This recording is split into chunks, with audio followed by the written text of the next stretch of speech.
Y justamente anoche, cuando estaba preguntando al Señor qué debía traer, qué debía compartir, cuál era la palabra que el Señor tenía para nosotros, el Señor me llevó justamente a reflexionar en que estamos en un tiempo de rostros tapados.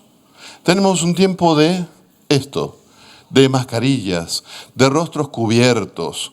En todos lados vemos rostros cubiertos, incluso nos miramos al espejo y nos vemos a nosotros mismos con los rostros cubiertos. Y es un tiempo muy especial.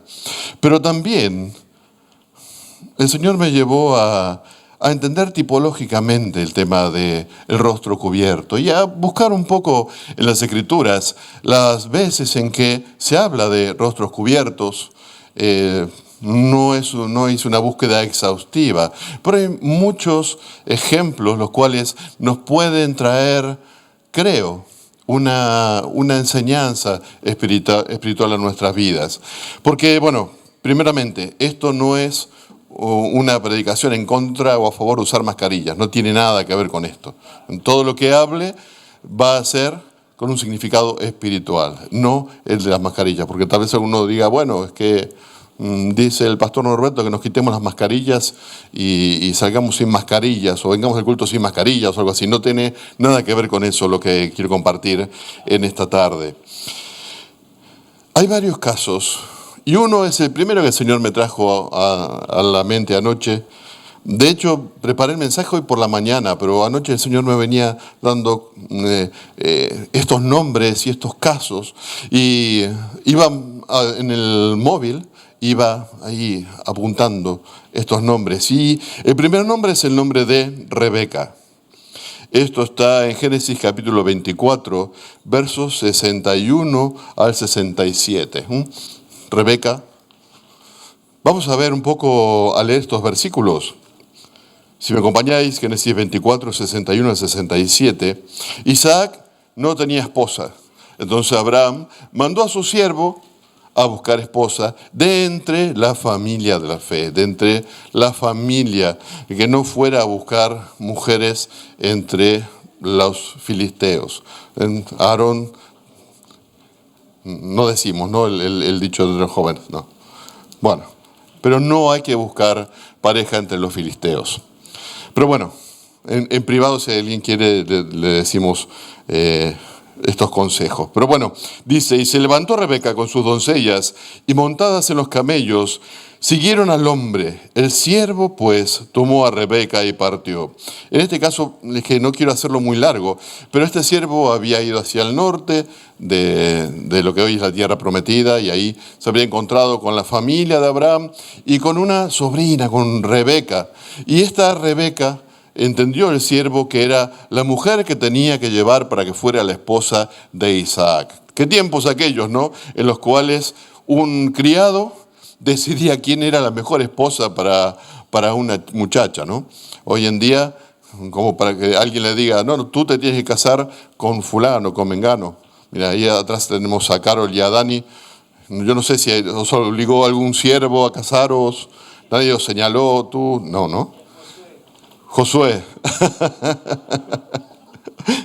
Entonces, retomo la lectura, ya después de haber sido escogida esta muchacha. No quiero entrar en los detalles porque no vienen al caso. Dice, se levantó Rebeca con sus doncellas y montadas en los camellos siguieron al hombre, esto es al criado. El siervo pues tomó a Rebeca y partió. Isaac había venido a ver Lahai Roi, pues habitaba en la tierra del Negev. Esto es bastante más al sur que Jerusalén, ya en zonas de desierto. Y por la tarde Isaac salió a meditar al campo y alzó los ojos y miró. Y aquí venían unos camellos. Rebeca alzó los ojos y cuando vio a Isaac, bajó del camello y dijo al siervo, ¿quién es ese hombre que camina por el campo a nuestro encuentro? Y el siervo dijo, es mi señor. Y ella tomó el velo y se cubrió. Y el siervo contó a Isaac todo lo que había hecho. Entonces Isaac la trajo a la tienda de su madre Sara y tomó a Rebeca, y ella fue su mujer y la amó. Así se consoló Isaac después de la muerte de su madre. Aquí vemos que llegó Rebeca y de lejos vio a Isaac. Y cuando preguntó al siervo quién era, y le dijeron, ese es Isaac, ese es mi señor, ese es con quien vienes a casarte. Ella se cubrió el rostro. A ver, no tenemos por aquí, tenemos un problemilla, que no tenemos el mandito para ir pasando las diapositivas. Y eso sería Rebeca. Y ella tomó el velo y se cubrió.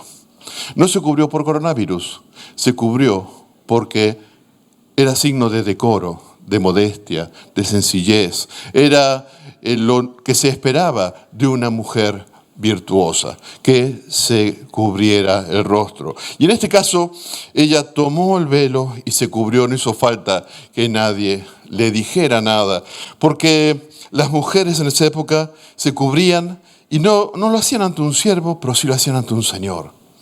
Y era un signo de modestia, un signo de sencillez, un signo de virtud.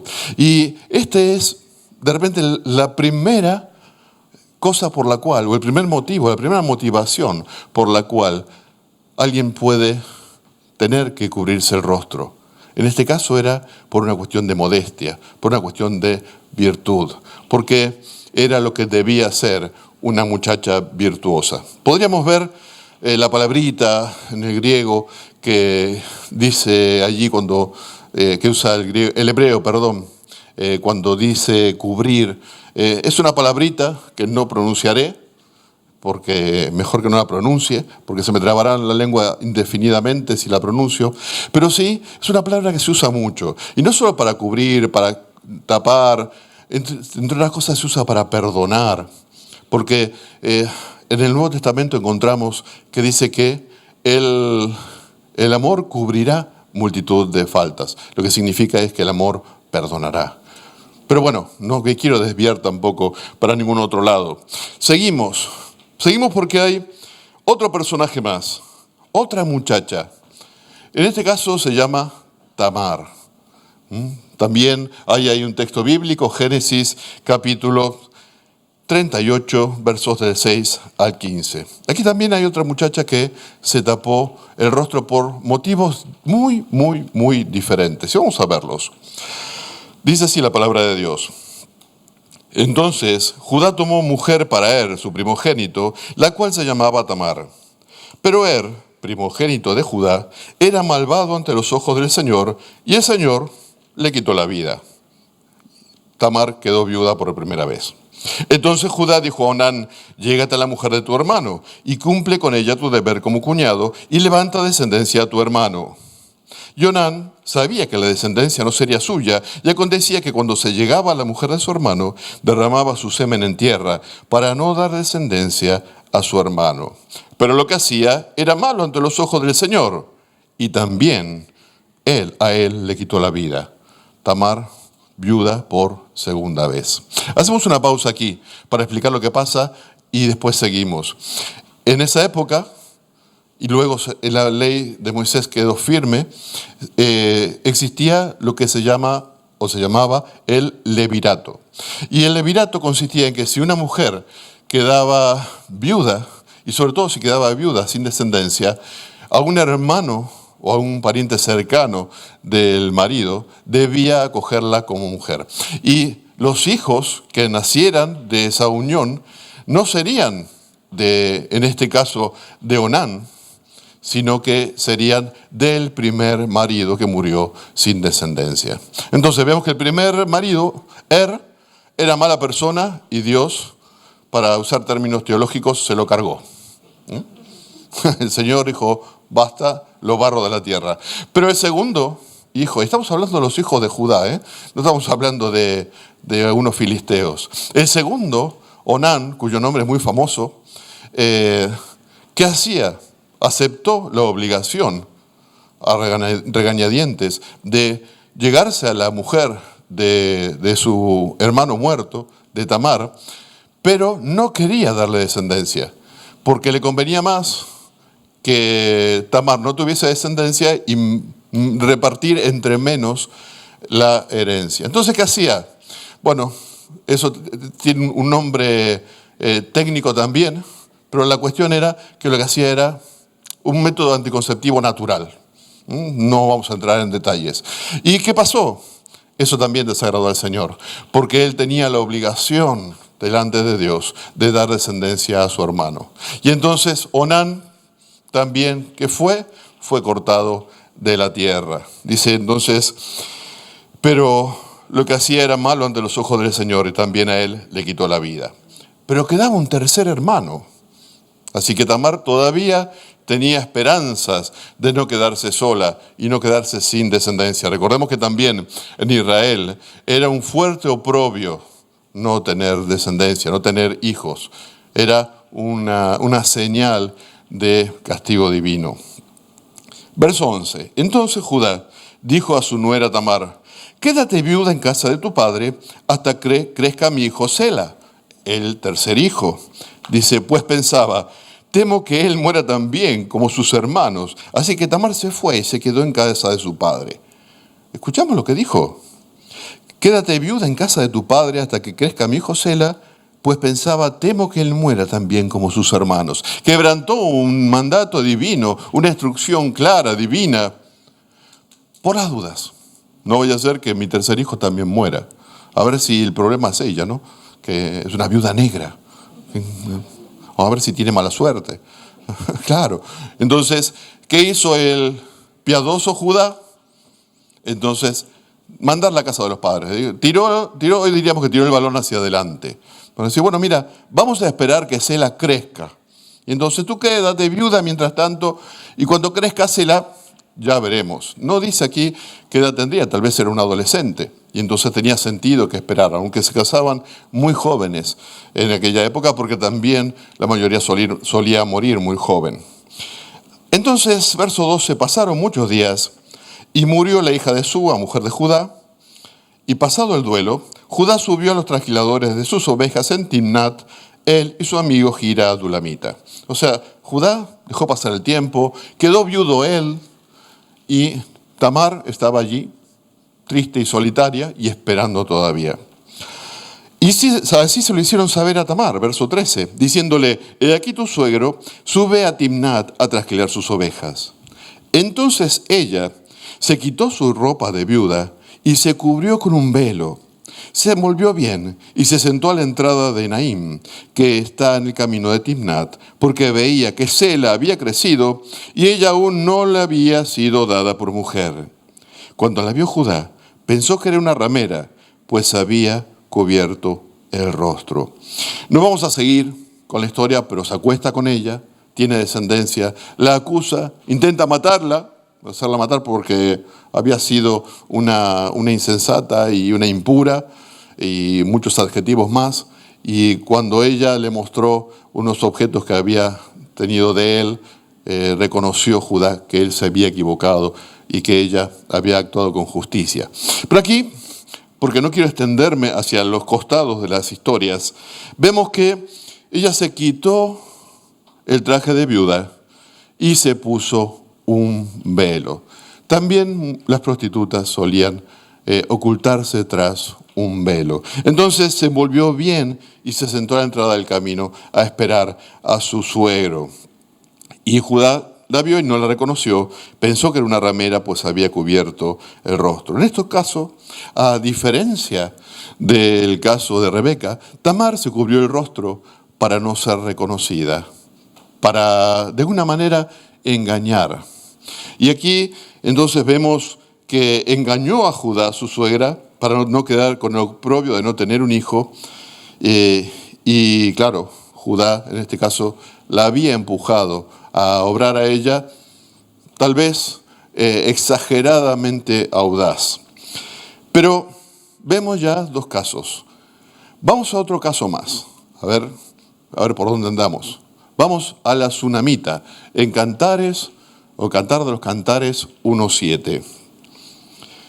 Si me seguís a Cantar de los Cantares 1.7, dice así la palabra de Dios. Dime, amado de mi alma, ¿dónde apacientas tu rebaño? ¿Dónde lo haces descansar al mediodía? ¿Por qué he de ser yo como una que se cubre con velo junto a los rebaños de tus compañeros? Aquí la tsunamita, anhelosa de encontrarse con su amado, de ver a su amado, hace un planteo y dice, ¿dónde estás apacentando tu rebaño? Yo iría a buscarte. Pero dice, ¿por qué he de ser yo como una que se cubre con velo junto a los rebaños de tus compañeros? O sea, hay tres significados a esta situación. Uno, que obviamente, el término aquí que se traduce como una que se cubre con velo, significa una como tapada con velo. Y hay tres ocasiones. Como veíamos antes, uno, se tapaban las rameras, o bien se tapaban las enlutadas, o bien se tapaban las desconocidas. Y la tsunamita no quería ser para su amado ninguna de estas tres cosas. No quería ser ni como una ramera, no quería ser como quien lleva luto, y mucho menos quería ser como una desconocida. Tres casos que denotan ¿qué? Distanciamiento con el novio. En este caso, la mascarilla, me salía el nombre, pero no, el velo, era una forma de distanciamiento y una forma de no tener comunión cercana con el novio. El tener que estar, con un velo ahí entre medio de los cuidadores de las ovejas hubiese significado el ser una extraña y no la amada del dueño de las ovejas. La tsunamita quería estar descubierta frente a su amado. No quería estar con un velo frente a su amado, quería estar en comunión con su amado. Quería tenerlo cerca, quería poder recibir un beso de su amado y no ser como una más entre medio de los que cuidaban las ovejas. Pero vamos a avanzar, porque tengo varios casos. El siguiente es Elías, otro que cubrió su rostro. En Primera de Reyes, capítulo 19, verso 13, lo voy a leer porque no es muy largo. Y sucedió que cuando Elías lo oyó, esto es, la presencia del Señor, se cubrió el rostro con su manto y salió y se puso a la entrada de la cueva. Y aquí, una voz vino a él y le dijo, ¿qué haces aquí, Elías? Recordemos que esto fue después de aquella victoria con los profetas de Baal. ¿Os acordáis? Aquel altar que había construido, donde hizo bajar fuego del cielo después de que los profetas de Baal no pudieran y terminó matando a unos 400 profetas de Baal. Y luego, claro, Jezabel quería matarlo, huyó hacia el sur. Se cruzó toda la tierra prometida hacia el sur hasta Horeb, el monte de Dios. Y llegado allí, el Señor se manifestó. Primero le hizo oír truenos y ruidos, tal como cuando se había manifestado en el mismo monte, siglos antes, cuando pasaba por ahí el pueblo de Israel. Pero después se manifestó a él en el silbo apacible. La cuestión es que cuando Elías se dio cuenta de esto, de que era Dios el que estaba allí, lo que hizo fue llenarse de temor. ¿Y qué hizo? Tapó su rostro. Porque el tapar el rostro es una manifestación de temor de Jehová, el cubrirse delante del Señor. Vemos casos en las Escrituras de algunos que cayeron de bruces al suelo y se pusieron de rostro a tierra. Pero bueno, yo escogí porque se cubrió su boca, con su cara, con su manto. Otro caso también, y aquí con seres más especiales todavía, es el caso de los serafines de Isaías capítulo 6. Todos recordáis aquella visión de Isaías, y en el año que murió el rey Usías, estaba yo en el templo, y vio aquella visión tan maravillosa, una visión celestial, y entre otras cosas había serafines, estos seres celestiales que tenían, hay una descripción maravillosa que yo os recomiendo que la leáis en casa luego, porque es para leerla una y otra vez. Pero una de las cosas que dice de los serafines, de estos seres celestiales, es que tenían 6 alas. Y en este versículo en especial, Isaías capítulo 6, verso 2, dice, por encima de él, de que estaba sentado en el templo del Señor, había serafines. Cada uno tenía 6 alas. Con 2 cubrían sus rostros, con 2 cubrían sus pies y con 2 volaban.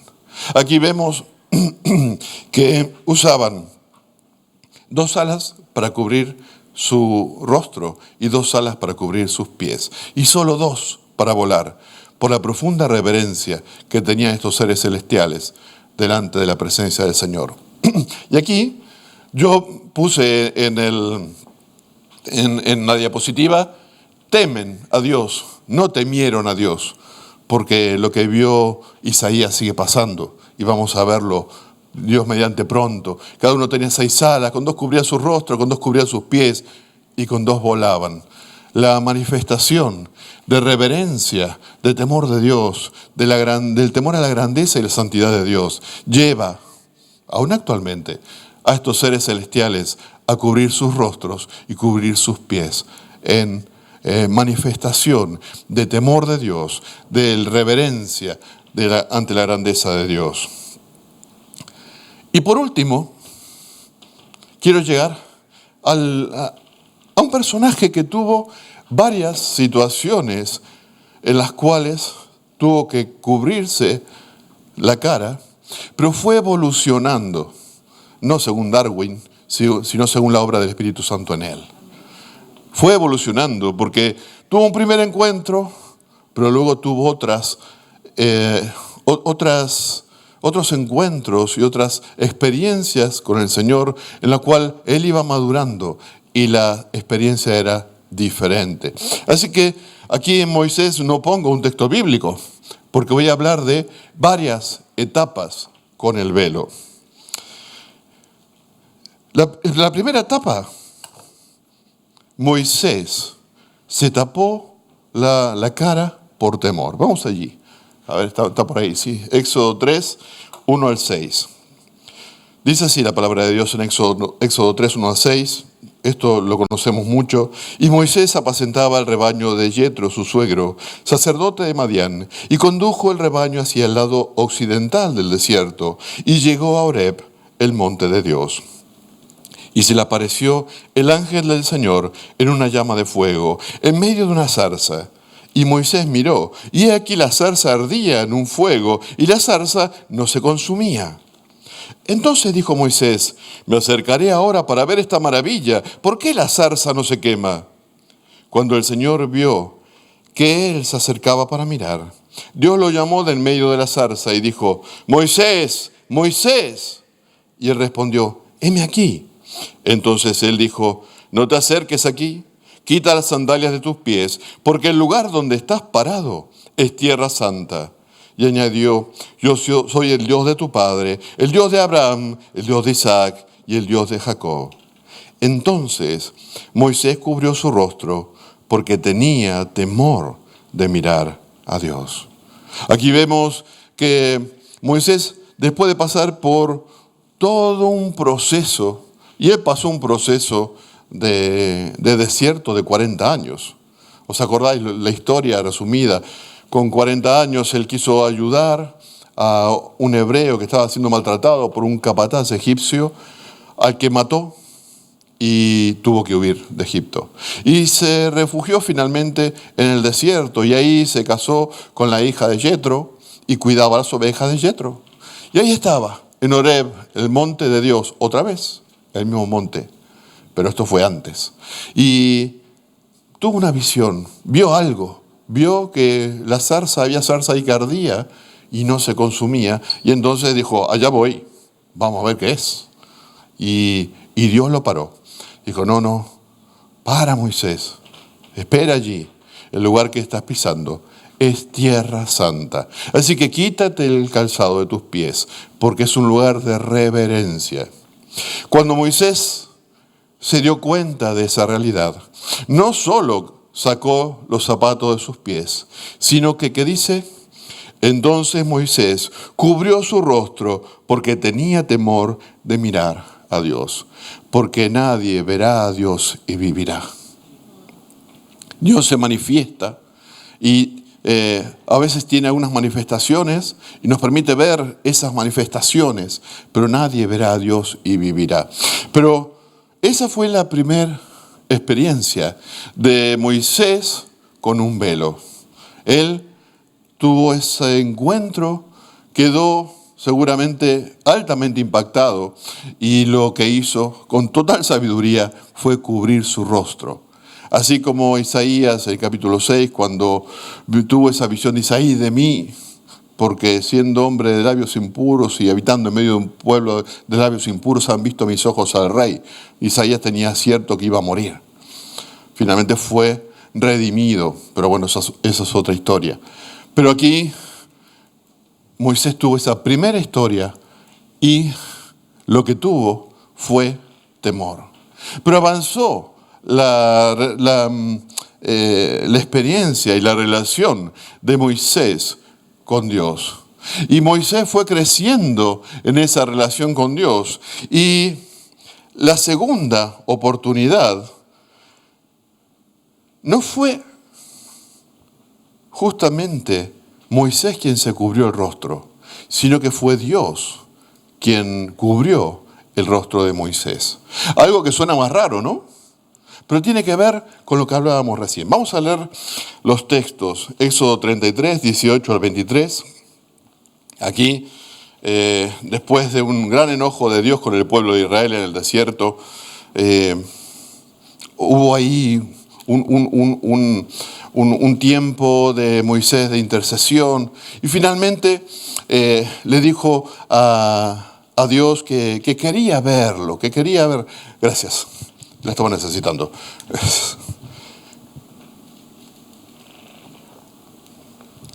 Le dijo a Dios que quería ver su gloria. Entonces vamos a leer capítulo 33 de Éxodo 18 al 23 que dice: Entonces Moisés dijo: Te ruego que me muestres tu gloria. Está hablando con Dios. Y él, o sea Dios, respondió: Yo haré pasar toda mi bondad delante de ti, y proclamaré el nombre del Señor delante de ti, y tendré misericordia del que tendré misericordia, y tendré compasión de quien tendré compasión. Y añadió: No puedes ver mi rostro, porque nadie puede verme y vivir. Yo creo que eso lo tenía claro Moisés. Y entonces el Señor dijo: He aquí, hay un lugar junto a mí, y tú estarás sobre la peña. Y sucederá que al pasar mi gloria, te pondré en una hendidura de la peña, y te cubriré con mi mano, hasta que yo haya pasado. Después apartaré mi mano, y verás mis espaldas, pero no se verá mi rostro. En este caso, el que tapó el rostro de Moisés fue el propio Señor. ¿Por qué? Para librarlo de la muerte. Para que no mirara donde no debía, que no mirara el rostro del Señor. La definición de todo esto, o cómo explicarlo, bueno, cuando estemos en la presencia del Señor se lo preguntamos. Preguntamos a Moisés cómo fue la experiencia. Pero lo que aprendemos de aquí es que el Señor cubrió el rostro de Moisés para guardarlo de la muerte. Porque la muerte frente a la santidad de Dios hubiese sido instantánea. No es que decir, bueno, podría haberlo dejado ver el rostro y no matarlo. El Señor, no, es que no puede un hombre pecador ver el rostro de Dios y vivir. Puede tener una relación, podemos tener una relación de cercanía y comunión con el Señor gracias a que Cristo pagó por nuestros pecados. Pero ni aún así podemos ver el rostro de Dios. Y Moisés entonces, en esta segunda oportunidad, fue cubierto su rostro por el propio Señor para resguardarle de la muerte. Pero Moisés siguió mucho tiempo teniendo relación con Dios, con algunos altos y unos bajos. Ahora, yo te invito a ir al Nuevo Testamento, a 2 Corintios 3:13, porque allí Pablo relata algo que después vamos a ampliar. Pero en esta tercera situación, vamos a leer. Dice: Y no somos como Moisés, que ponía un velo sobre su rostro para que los hijos de Israel no fijaran su vista en el fin de aquello que había de desvanecerse. Moisés se vio obligado a cubrir su rostro por la gloria de Dios que se reflejaba en él. Porque el pueblo de Israel no podía mirarlo. Cada vez que que Moisés subía a estar en la presencia de Dios, bajaba con su rostro brillando, reflejando la gloria de Dios. Y entonces aquí nos recuerda Pablo y dice que no somos como Moisés, que ponía un velo sobre su rostro. Luego vamos a meternos un poco más en este texto. Pero ahora quedémonos con que en esta tercera experiencia de cubrirse el rostro tenía que ver con que la comunión que Moisés tenía con Dios quedaba reflejada con la gloria de Dios en su rostro. ¡Wow! Y tenía que taparse. ¿Por qué tenía que taparse? No por él. Tenía que taparse por los otros. Tenía que taparse por los del pueblo que tenían miedo. Así que tenemos estas tres experiencias de Moisés con ser cubierto su rostro por él o por el Señor. Pero ahora vamos a ver que el velo, el ser cubierto, cubrirse o ser cubierto, es una señal en el Nuevo Testamento y sobre todo luego veremos este planteo que hace Pablo, el tener un velo en el rostro, el tener el rostro cubierto, tiene que ver con una falta de revelación, de conocimiento. Cuando uno tiene el rostro tapado, no puede ver más allí. Moisés incluso, lo que hizo Dios es no permitirle que viera más lo que debía de ver. O sea, que sea impuesto, o sea, que uno tiene cubierto el rostro, por lo que sea, siempre tiene que ver con una limitación a conocer, a ver, a crecer. Entonces, siempre termina siendo el velo, de una u otra forma, una señal de limitación al conocimiento. Entonces, vamos a ver a Éxodo 34, vamos a ver cuándo él se ponía ese velo en el rostro y por qué. Porque esto es, todo lo demás era simplemente el prólogo. Ahora empieza el mensaje. Pero bueno, todavía hay sol, así que no vamos a salir todavía con tanto sol, que hace frío afuera, hace calor afuera. Así que vamos a Éxodo 34, 32 al 35. Dice, y después se acercaron todos los hijos de Israel, y él les mandó que hicieran todo lo que el Señor había hablado con él en el monte Sinaí. Claro, Moisés bajó con la ley, bajó con toda una serie de mandatos de parte de Dios. Entre otros mandatos estaba la construcción del tabernáculo, las instrucciones de cómo debía ser. Y entonces dice, cuando se acercaron los hijos de Israel, entonces les dijo que hicieran, les mandó que hicieran todo lo que el Señor les había dado para hacer en el monte. Cuando Moisés acabó de hablar con ellos, puso un velo sobre su rostro. Pero siempre que Moisés entraba a la presencia del Señor para hablar con él, se quitaba el velo hasta que salía. Y siempre que salía y decía a los hijos de Israel lo que se le había mandado, los hijos de Israel veían que la piel del rostro de Moisés resplandecía y Moisés volvía a ponerse el velo sobre su rostro hasta que entraba a hablar con Dios. ¿Veis la diferencia? ¿Veis la evolución de Moisés? Lo primero que tuvo que hacer es ponerse un velo porque estaba en Tierra Santa. Se tapó la cara cuando se encontró ahí delante de la zarza. El Señor dijo, cuidado que es Tierra Santa. Entonces lo que tuvo que hacer es se cubrió con temor el rostro. Después Dios le tapó el rostro para que no viera el rostro de Dios. Pero ahora las tornas cambiaron mucho. Moisés no era el mismo Moisés. Moisés era un siervo que tenía comunión con el Señor. Y la cuestión era al revés. Miren, dice, puso un velo sobre su rostro. Pero siempre que Moisés entraba a la presencia del Señor para hablar con Dios, se quitaba el velo hasta que salía. Amén. O sea que el que amó a Dios y le sirvió y encontró esa comunión con el Padre, ya entraba sin velo. Es más, se sacaba el velo para entrar a la presencia del Señor, para tener una comunión directa. ¿Os acordáis que uno de los signos del velo era ser desconocido, ser como un extraño? Moisés ya no era un extraño para Dios. Moisés era un amigo, era un cercano. Y entonces, cuando entraba a orar, cuando entraba en esa época al tabernáculo y se ponía a orar, él se quitaba el velo, porque tenía una comunión con Dios y podía estar en la presencia del Señor. Seguramente, obviamente Dios no le mostraba su rostro, pero sí le permitía estar en su presencia, descubierto. Pero sin embargo, cuando salía, siempre que salía y decía a los hijos de Israel lo que se le había mandado, los hijos de Israel veían que la piel del rostro de Moisés resplandecía y Moisés volvía a ponerse el velo sobre su rostro hasta que entraba a hablar con Dios. Ahora, él era extraño entre los hombres y era cercano con Dios. Él se cubría delante de los hombres porque tenía la gloria de Dios en su rostro y era extraño a los hombres y empezó a hacerlo y tuvo que hacerlo al revés. Lástima, porque el pueblo de Israel era el pueblo escogido de Dios y de haberse acercado a Dios en lugar de ser un pueblo rebelde y contradictor, hubiesen podido tener cercanía con el Señor como Moisés. De hecho, todo el pueblo era pueblo escogido.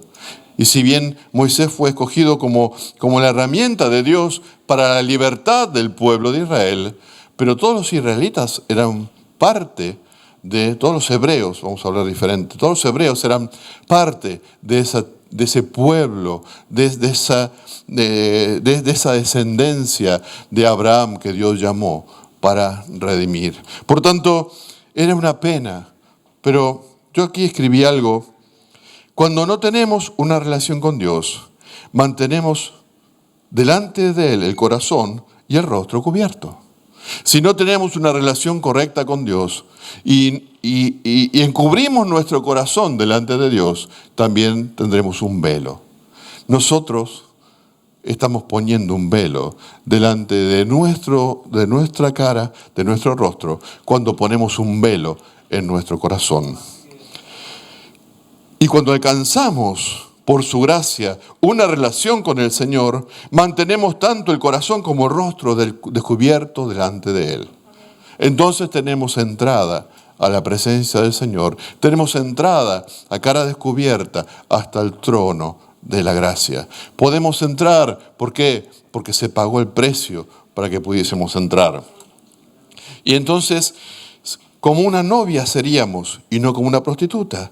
Podemos entrar con gozo y no como enlutados, como amigos y no como desconocidos. Pero mantener el velo es carecer de revelación. Y vamos al texto de 2 de Corintios capítulo 3, mientras yo bebo un poco más de agua.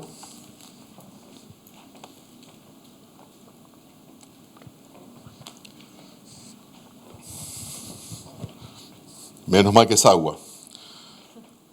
Les cuento algo mientras buscáis el texto. Hace unos años en una iglesia daban al predicador la bebida que el predicador pedía. Si era agua, si pedía alguna otra bebida, se la daban. Y un predicador invitado a esa congregación pidió Coca-Cola. Y era un predicador que predicaba ahí, muy efusivo, muy efusivo. Y entonces en el calor se echó un buen trago de Coca-Cola y ya imaginaréis cuando volvió lo que pasó, ¿no? Un fallo de micrófono, algo raro sucedió porque de repente, o una voz debajo del trono, algo salió que el agua es buena.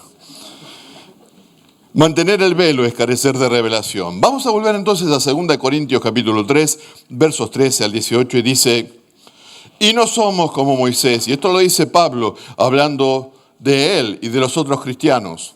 Y ten en cuenta lo que vamos a leer, porque esto nos tiene que ver contigo y conmigo. Si tú eres cristiano, tiene que ver contigo. Y tiene que ver conmigo y con cada uno de los hijos de Dios. Así que vamos a abrir el oído. No hagas tanta caso a lo que yo te digo, pero a lo que dice la palabra de Dios.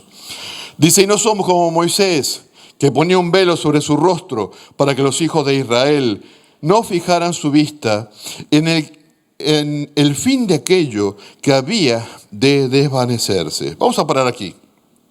Dice, nosotros no somos como Moisés. Él ponía un velo para cubrir una gloria que era temporal, que era la gloria del antiguo pacto. Todo lo que tenía que ver con el pacto de Moisés quedó completado y consumado con la muerte de Cristo. O sea, era una gloria temporal. Nosotros somos llamados a una gloria eterna, porque el reinado de Cristo es eterno y el evangelio del reino es eterno. Nosotros hemos sido introducidos y formamos parte de un reino eterno e imperecedero, por tanto con una gloria imperecedera. Entonces dice, cuidado, si Moisés ponía un velo sobre su rostro simplemente para que ellos no vieran el fin de algo que había de desvanecerse. Verso 14, pero el entendimiento de ellos se endureció, porque hasta el día de hoy, en la lectura del antiguo pacto, el mismo velo permanece sin alzarse, pues solo en Cristo es quitado. Aquí dice, es que los judíos lamentablemente siguen manteniendo ese velo, aun cuando leen las mismas escrituras, los mismos pasajes que hemos estado leyendo. La mayoría, menos unos, son del Antiguo Testamento, son de las escrituras hebreas. Pero hay un velo que no ha caído. ¿Por qué? Porque hay uno solo que quita ese velo, que pagó con su vida para quitarnos el velo, y ese es Cristo. Aleluya, un aplauso al Señor. Aleluya. Oh Señor, gracias. Por eso dice, el mismo velo permanece sin alzarse, pues solo en Cristo es quitado. Solo en Cristo, solo Cristo salva, solo Cristo es la fuente de nuestra revelación. Por eso es que a veces hablamos con algunos que no creen y les presentamos incluso las escrituras y le hablamos de versículos y de textos y tienen un velo. Si el velo no es quitado, el nuevo nacimiento, la redención es el que quitó el velo. Yo no veo porque soy mejor que el que no ve.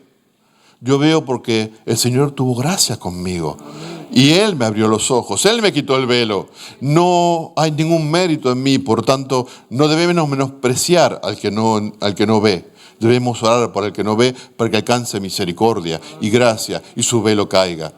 Pero la realidad, mientras tanto, es que solo en Cristo es quitado el velo. Verso 15, y hasta el día de hoy, cada vez que se lee a Moisés, un velo está puesto sobre sus corazones. Los ojos están velados y los corazones están velados. Verso 16, pero cuando alguno se vuelve al Señor, el velo es quitado. Cuando el que tiene ese velo en el corazón y en su cara, en su rostro, así como lo tiene Aarón ahora que tiene cubierto hasta los ojos con la mascarilla, que de aquí adelante se ve todo. Cuando llega el Señor, cuando se vuelve al Señor, el velo, los dos velos le son quitados, el del corazón y el de los ojos. Verso 17, y ahora bien, el Señor es el Espíritu, y donde está el Espíritu del Señor hay libertad. Pero nosotros todos, con el rostro descubierto, sin velos, contemplando como en un espejo la gloria del Señor, estamos siendo transformados en la misma imagen de gloria en gloria, como por el Señor, el Espíritu. Hermano, tú y yo tenemos la oportunidad de ser transformados día a día a la imagen de aquel que nos salvó. Nuestro modelo es Cristo y el propósito de Dios que lo ha revelado claramente. Y si no lo tienes claro, lee capítulo 8 y 9 de Romanos. Bueno, lee Romanos del capítulo 1 hasta el final. Pero hay un propósito firme, hay una promesa. El Señor te salvó y te llamó no para sacarte del infierno. Eso es accesorio. Quiere que tú y yo seamos hechos a la imagen de su Hijo. Varón perfecto conforme a la plenitud de Cristo. Hemos sido llamados a ser varones y mujeres perfectos. No dioses, No estoy hablando de la deidad de Cristo, estoy hablando de la humanidad perfecta de Cristo. Y somos llamados a ser conformados como Él. Pero tu corazón y mi corazón no son como el de Cristo. Necesitan ser transformados. ¿Y dónde nos transformamos? ¿En el seminario? No, en el seminario aprendemos. Uno puede ir a un seminario y aprender. ¿Dónde uno es transformado? En el Espíritu, en la presencia de Dios, desnudo y sin velo en el corazón, sin velo en los ojos, mirándole a Él, como dice aquí Pablo. Ahora bien, el Señor es el Espíritu, donde está el Espíritu del Señor es libertad, pero todos nosotros, todos los hijos de Dios, a eso se refiere, con el rostro descubierto y contemplando como en un espejo la gloria del Señor. Así somos transformados. Y entonces dice, estamos siendo, porque en original griego la palabra es un presente. Entonces dice, estamos siendo transformados constantemente, cada vez. Y hoy el Señor nos dio de su gracia en el encuentro de la mañana, en el encuentro de la tarde, el tiempo de alabanza, de adoración. Y son tiempos que si tú no entras con un velo en el corazón, ni un velo en los ojos, porque ahora viene la parte final, entonces somos transformados. Pero tú y yo, a ti y a mí, nos ha sido quitado el velo. Tenemos en Cristo una relación cercana y abierta con el Señor. Él abre un camino hasta el lugar santísimo, hasta el trono de Dios. Podemos entrar confiadamente al trono de la gracia. Tenemos una puerta abierta a través de la muerte de Cristo. Ahora es el tema final para terminar, porque esto es potencial. Esto está para ti y para mí. Pero podemos nosotros atentar contra nuestra propia vida espiritual. Y termino con esto. Tú y yo ya no tenemos velo. Cristo nos quitó el velo por el nuevo nacimiento, pero hay un riesgo, que yo mismo vuelva a ponerme un velo para intentar ocultarme del Señor. Porque si no quiero rendir algo de mi vida, estoy poniendo un velo sobre mi corazón y entonces estoy poniendo un velo sobre mis ojos. Y estoy poniendo un velo y un obstáculo para que el Señor pueda trabajar en mí para perfeccionarme conforme a su propósito. El poder está, la potencialidad está, pero a veces yo freno ese crecimiento, yo freno esa vida del Espíritu porque quiero guardarme para mí algunos rincones. Y entonces yo pongo un velo, no, Señor, aquí no. Esto me lo guardo para mí. Esto es mi rincón personal. Esto es para mi disfrute. Pueden ser muchas cosas que pongamos entre Dios y nosotros. Incluso algunas que no son malas, pero que están ocupando en tu vida y en mi vida lugares que no deben ocupar. Puede ser trabajo, dinero, familia.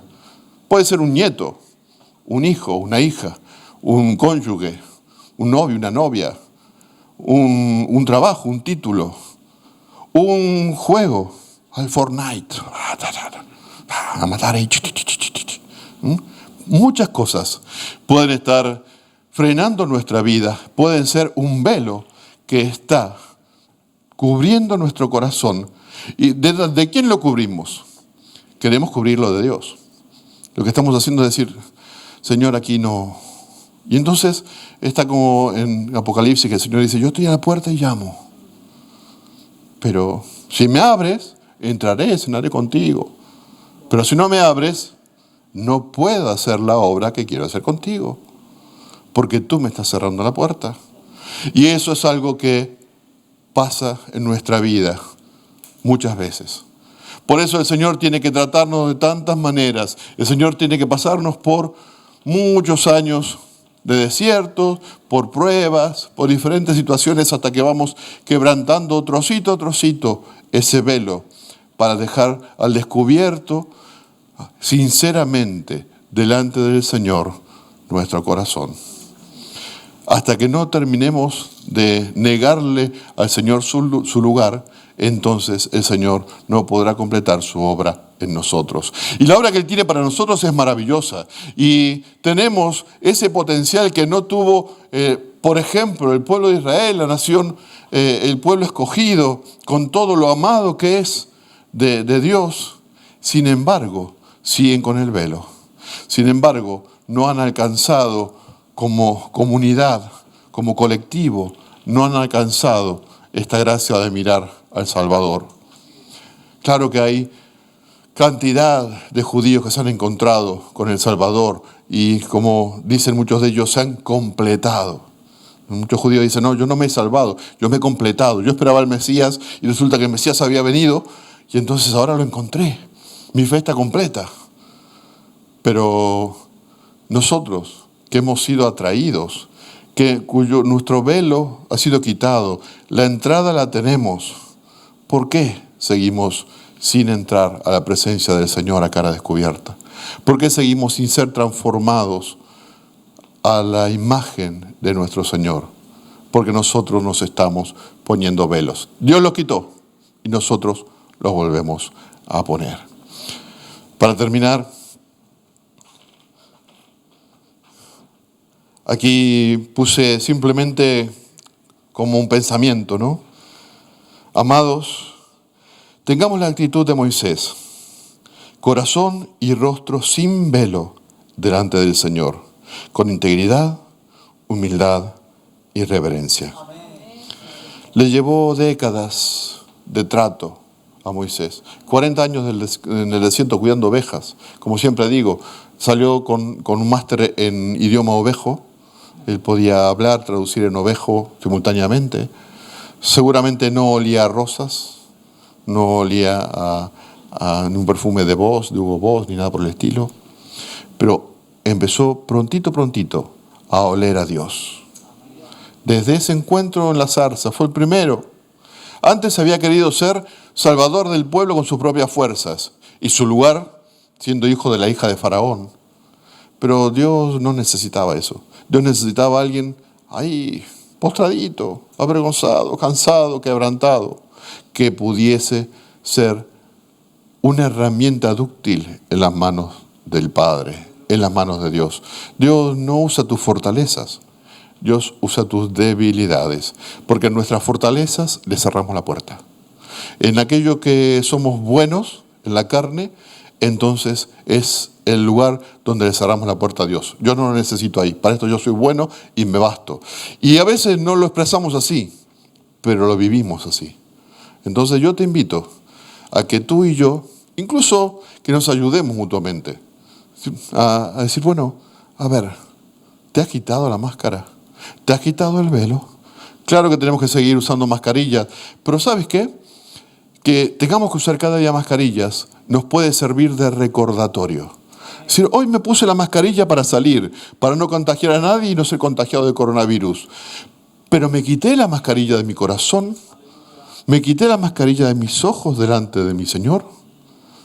Yo te invito a eso, a que cada mascarilla en el rostro de cada persona puede ser para ti y para mí un recordatorio de que debemos quitar nuestras máscaras, como Moisés, delante de Dios. Ese es el llamado que el Señor tiene y el plan perfecto que tiene para todos. No para los ministros, no para los grandes evangelistas, no para los...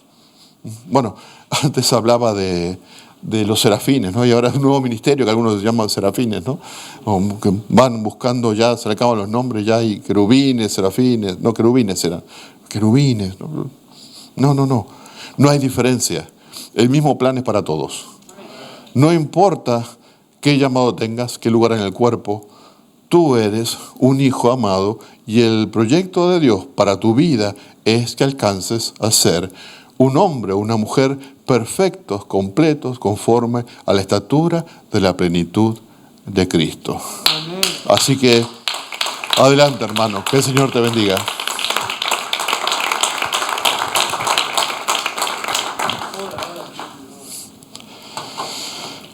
Señor, primeramente quiero pedirte perdón porque a menudo ponemos estas máscaras, estos velos en nuestro corazón delante de ti. En lugar de entrar a cara descubierta y desnudarnos en tu presencia, somos como Adán, que después de haber pecado quiso esconderse, quiso cubrirse. Pero ¿cómo podemos cubrirnos de ti? ¿Y por qué habríamos de cubrirnos de ti si al contrario necesitamos tu perdón, que tú hagas y completes la obra en nosotros. Por tanto, Señor, te pedimos perdón por cada vez que nos hemos cubierto para intentar cerrarte la puerta de nuestro corazón, por guardarnos rincones para nosotros mismos, por creer que no te necesitamos en muchos rincones de nuestro corazón y de nuestra vida. Señor, te pedimos que hables a nuestros corazones cada día. Aún, Señor, que este símbolo que nos obligan a usar para cuidarnos los unos de los otros y que tendremos que ver tal vez por mucho tiempo, que pueda servirnos para recordarnos que delante de tu presencia debemos entrar sin esas mascarillas, sin velos en nuestro rostro y en nuestro corazón. Necesitamos que tú aceleres en nosotros la obra del Espíritu Santo. Necesitamos que sí, como decía Pablo, que aquel que comenzó en nosotros la buena obra la completará. Pero, Señor, no queremos que la completes lentamente por culpa nuestra. Señor, acelera tu obra en nosotros. Los tiempos son difíciles. Señor, necesitamos ser luz.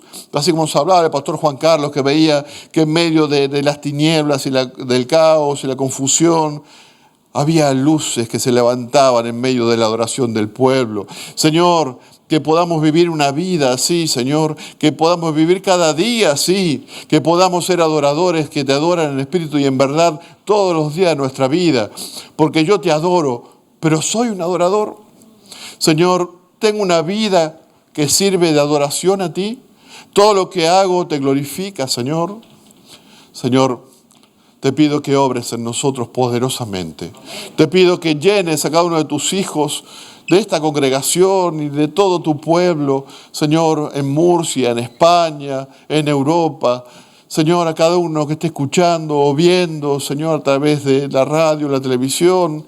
Señor, te pido que llenes del Espíritu Santo a tu pueblo, que traiga, Señor, un avivamiento en medio de tu pueblo, que podamos ser luz, que podamos, Señor, ser hombres y mujeres desnudos delante de ti, para que tú nos puedas usar con corazones quebrantados, Señor, que no te ocultemos nada, que no nos guardemos nada, así como el Señor Jesús no guardó ni una gota, ni un aliento de vida cuando fue a la cruz, se entregó por mí completamente.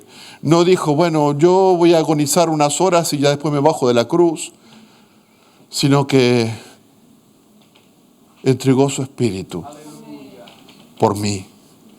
Y estuvo durante 3 días en el Hades, esperando por la resurrección por mí. Señor, obra en nosotros, abre nuestros ojos, Señor. Sacúdenos, Señor, sacúdenos de nuestra pereza, sacúdenos de nuestra ceguera, sacúdenos, Señor, de nuestra tontería, de querer ver las luces de este mundo como si fuesen luces de valor y dejamos la verdadera luz a un lado. Señor, yo te encomiendo a tu pueblo en este tiempo para que podamos, Señor, ser una antorcha que brille solo con tu luz, para que muchos más te conozcan. Y Señor, ven pronto. Ven pronto, Jesús. Ven pronto, Señor. El Espíritu y la Iglesia te dicen, ven. Queremos verte, queremos encontrarnos contigo. Queremos, Señor, que la consumación de todas las cosas llegue, Señor, y poder estar juntos delante de ti. No 1 hora, 2 horas, durante la semana, Señor, incluso con mascarillas. Queremos estar delante de ti eternamente, dándote gloria, porque eres digno, Señor. Gracias por tu amor, gracias por tu misericordia para con tu pueblo, Señor. Yo despido a esta congregación, pero, Señor, te pido que acompañes a cada uno, despertando nuestra conciencia, para que podamos seguir atentos a esta palabra que nos hablas y a todas las palabras que nos estás hablando, que ninguna de ellas caigan a tierra, Señor. Gracias, Señor, gracias.